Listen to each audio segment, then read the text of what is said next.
시리아의 군사령관인 나아만 장군이 나병에 걸렸다가 자신의 몸이 깨끗하게 치료되었다는 사실을 알았죠. 그래서 15절에 나아만과 그의 모든 수행원이 하나님의 사람 엘리사에게로 되돌아와서 엘리사 앞에 서서 이렇게 말하죠.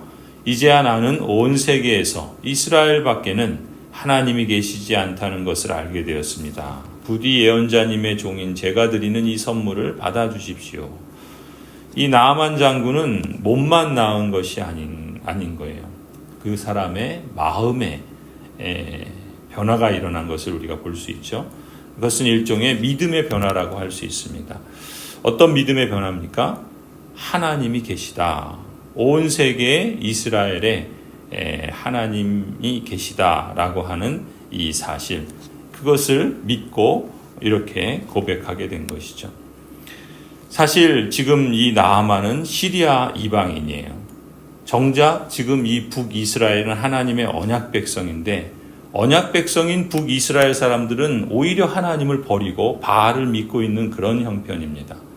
그런데 정작 이방인인 나아만은 오히려 이스라엘의 하나님이 계신다. 이스라엘의 하나님만이 참된 신이다라고 이렇게 고백하는 모습을 보이고 있는 것이죠. 16절에 보니까 엘리사는 나아만에게 이렇게 말하죠. 내가 섬기는 주님께서 살아계심을 두고 맹세하지만 나는 그것을 받을 수가 없어 하고 사양하였다. 나아만이 받아달라고 다시 권하였지만 엘리사는 끝내 거절하였다. 나아만 장군이 감사의 선물을 주려고 했을 때 엘리사 선지자는 그것을 받지 않습니다. 그 이유는 그 치료가, 그 회복이 엘리사 선지자가 한 것이 아니기 때문에 그래요. 하나님께서 치료하셨기 때문이죠. 엘리사 선지자는 자신의 능력으로 치료한 것이 아니라 하나님이 하셨고 하나님이 살아계시며 역사하신다라는 것을 증거하기를 원했던 것입니다.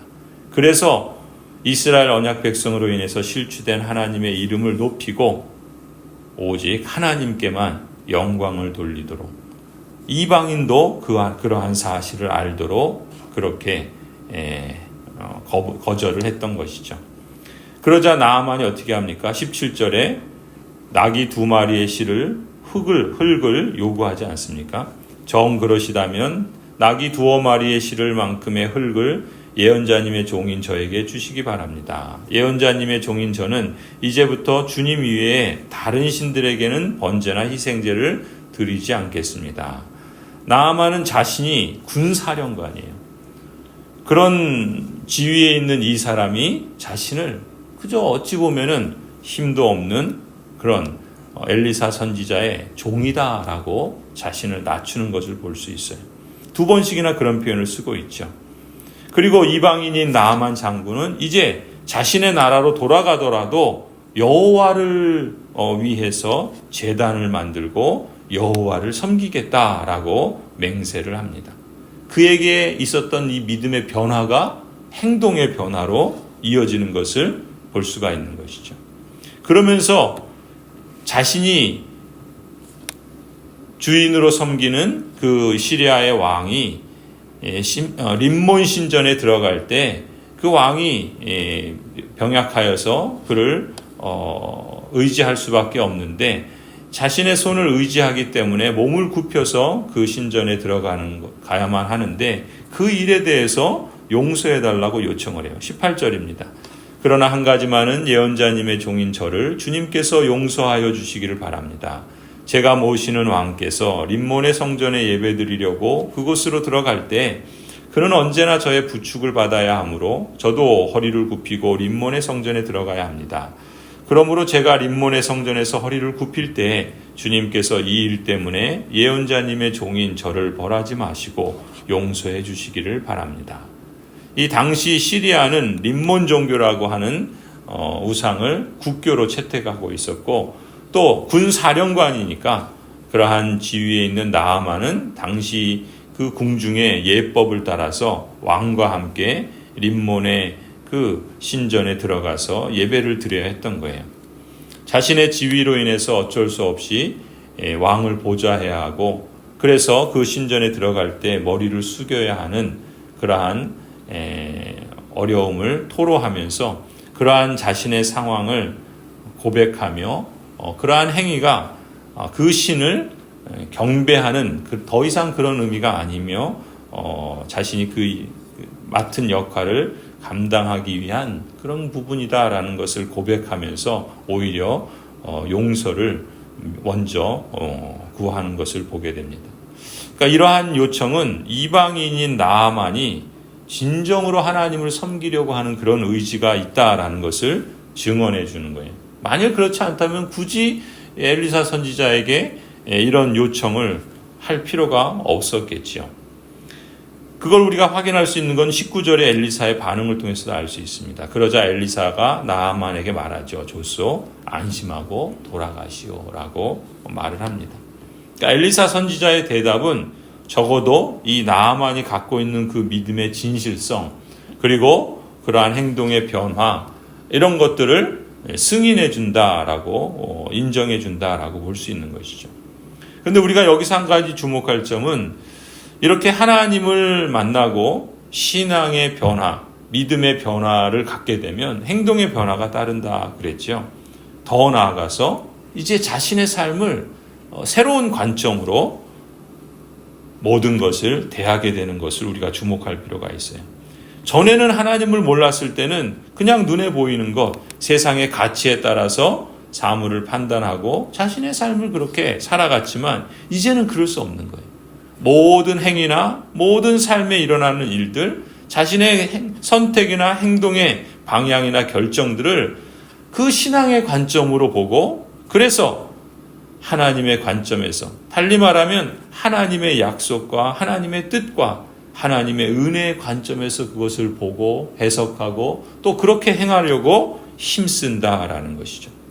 그런 변화가 신앙인에게 참된 구원 얻는 신앙을 가진 자에게서 드러나는 증거라고 할 수 있어요. 나만이 그런 모습을 지금 보이는 거예요. 물론 그것이 하루아침에 갑자기 모든 것이 다 성화가 되고 거룩하게 되는 건 아닐 수도 있어요. 그러나 자신의 삶에서 하나하나 그러한 부분들을 발견하게 되죠. 신앙의 여정이 바로 이러한 변화, 즉 거룩을 이루어가는 과정이고, 또 신앙 생활을 하는 그 성숙의 목표가 바로 이러한 것입니다. 보는 눈이 달라지고 또 믿음이 달라지고 행동이 달라지며 삶이 변화되어지는 것이죠. 그렇게 하나님을 섬기며 나아가는 그러한 삶의 여정을 이 나아만에게서 우리는 주목해 볼 필요가 있어요. 참 이것이 아이러니한 것은 우리가 지금 열왕기하를 쭉 보고 있지만 열왕기하 1장, 열왕기 상에서 이제 이어지고 열왕기하 1장으로 이어질 때 아합 왕의 아들 아하시아, 이 아하시아만 보더라도 어땠습니까? 정작 아하시아 왕은 말하자면 북이스라엘, 하나님의 언약 백성들의 통치자로서 누구보다도 하나님 앞에서 하나님을 인정하고 또 백성들이 하나님을 잘 예배하고 섬기도록 가르치고 통치해야 할 그러한 직분자이죠. 그런데 그런 왕은 오히려 온 천하에서 유일하신 참 하나님이신 여호와를 버립니다. 버릴 뿐만 아니라 바알이나 우상을 섬기는 그러한 일들에 앞장서게 되고, 이 아하시아 왕 같은 경우는 어떻게 했습니까? 에글론의 신인 바알세부를 찾아가서 도움을 구하는 이런 불신앙적인 태도를 보이고 참 무지몽매한 어리석음의 모습을 보이지 않았습니까? 이스라엘 언약 백성과 그 왕은 이렇게 어리석음과 불신앙을 보이는데, 정작 하나님을 모르는 이방인은, 이 나아만은 이스라엘로 찾아오는 거예요. 이스라엘로 찾아와서 처음에는 자신의 그 생각, 자신의 사고방식, 자신의 그 익숙한 삶의 모습을 따라서 행동하지만 선지자의 말을 듣고서 오히려 자신을 낮추어서 하나님의 말씀을 따라 순종하지 않습니까? 그때 그 문둥병이 치유되는 그러한 기적을 체험하고, 더 나아가서 그의 믿음이, 그의 행동이, 더 나아가서는 자신의 삶의 이제 선택과 행위들을 하나님의 시각에서 보고 그렇게 조율하는 그러한 모습들을 드러낸다 말이죠. 아주 대조적인 이런 모습을 열왕기하에서 우리는 주목할 필요가 있는 것이죠. 이스라엘의 영적인 어두움과 탐욕과 어리석음은 오늘 본문 이어지는 시종 게하시의 모습에서 여실히 또 드러납니다. 이 시종 게하시는 누굽니까? 엘리사 선지자 가장 가까이에 있는 사람이에요. 가장 가까이에서 지금 치유와 회복의 선지자로서 하나님의 뜻을, 하나님의 역사를 행하고 있는데, 그 가장 옆에서 그 역사를 지켜보는 사한 게하시에게 오히려 영적인 어두움과 탐욕과 어리석음은 그대로 드러납니다. 엘리사 선지자가 나아만이 가져왔던 그 예물을 거절한 것에 대해서 이 시종 게하시가 불만을 품지요. 게하시는 나아만을 뒤쫓아가서 무엇이든 받아내야 되겠다 결심을 하고 나아만에게 쫓아가지 않습니까? 20절이에요. 그때 하나님의 사람 엘리사의 시종인 게하시가 이런 생각을 하였다. 나의 주인께서는 이 시리아 사람 나아만이 가져와 손수 바친 것을 받지 않으셨구나. 주님께서 살아계심을 두고 맹세하지만 내가 그를 뒤쫓아가서 무엇이든 좀 얻어와야 하겠다. 그래서 21절에 게하시는 나아만을 뒤쫓아가죠. 그리고 만납니다. 그런데 어떻게 합니까? 거짓말을 하면서 자신이 하나님의 이름을 맹세하면서 이 악을 행하는 이 모습을 거짓말로 이제 포장하죠. 22절에 게하시가 그 말을 듣고 뭐라고 게하시가 이렇게 대답하죠. 그러니까 나아만이 별일 없습니까? 라고 물을 때 게하시가 대답합니다. 별일은 없습니다만 지금 주인께서 엘리사를 말하죠. 나를 보내시면서 방금 에브라임 산지에서 예언자 수령생 가운데서 두 젊은이가 왔는데 그들에게 은 1달란트와 옷 2벌을 주면 좋겠다고 말씀하셨습니다. 이 말을 들은 나아만이 어떻게 해요? 그 받은 은혜에 감사해서 예물을 드리려고 했는데 엘리사 선지자가 거부하지 않았습니까?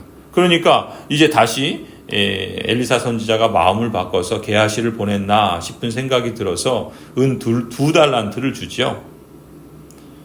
그리고 게하시는 그것을 받아 가지고 와서 어떻게 합니까? 자기 집에 감추어요. 이 은 2달란트는 열왕기상 16장에 보면은 그 이스라엘 왕 오므리, 그 아합의 아버지죠. 이 오므리 왕조의 첫 왕인 오므리가 사마리아 산을 살 때 지불했던 돈이에요. 그러니까 어마어마한 돈입니다. 엘리사는 게하시가 돌아온 걸 알죠. 그러면서 게하시에게 25절에 보면 묻습니다. 너가 어디서 오느냐?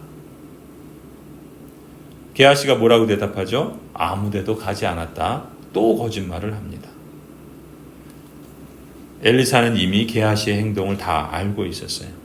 그래서 오히려 게하시가 고백할 수 있는 그러한 기회를 주기 위해서 너가 어디서 오느냐라고 물은 것이에요.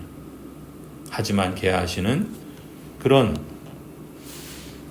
죄로부터 뉘우치고 또 하나님의 용서의 은혜를 받을 수 있는 그런 기회를 거절합니다. 26절 보세요.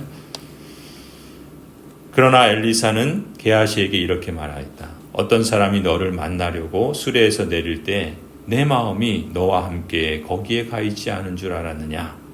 지금이 은을 받고 옷을 받고 올리브 기름과 포도나무와 양과 소와 남녀 종을 취할 때냐? 엘리사 선지자가 게하시를 책망합니다.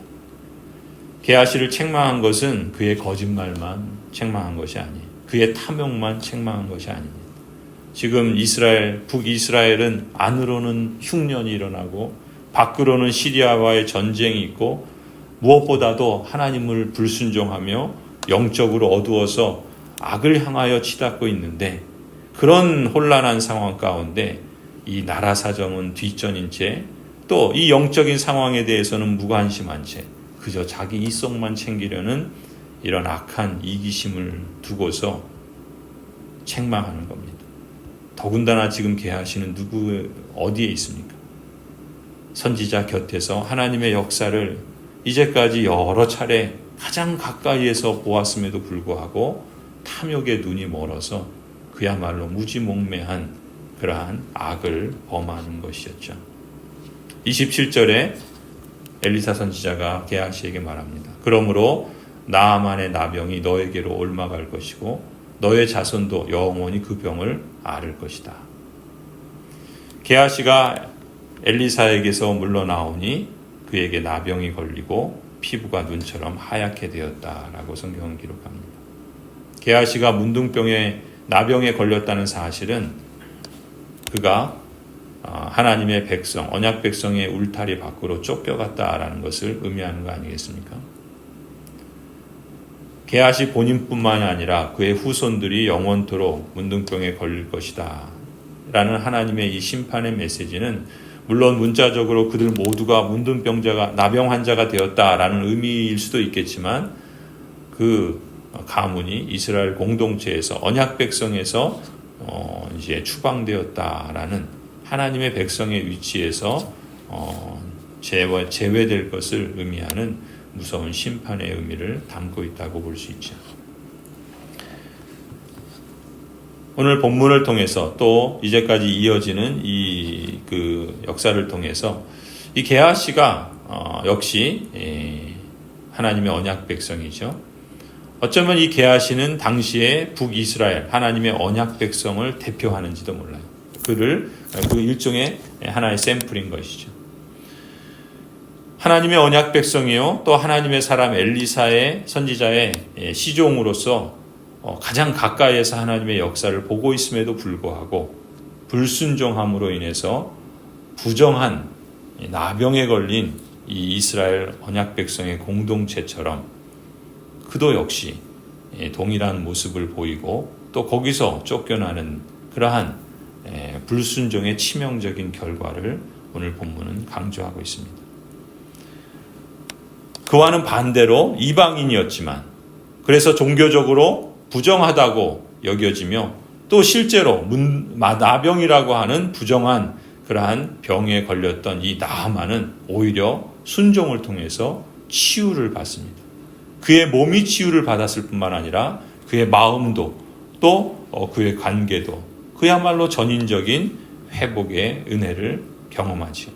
그리고 그 삶을 하나님을 보고 하나님을 믿고 또 하나님을 따르는 그러한 삶의 모습으로 변화시켜가며 오늘 이 본문은 우리에게 순종의 중요성에 대해서 강조하고 있습니다. 순종이 제사보다 낫다라는 말씀처럼 순종이 있을 때 어떤 신분, 어떤 형편에 처해 있든지 하나님의 능력과 하나님의 역사하심이 그에게 드러날 수 있는 것이죠.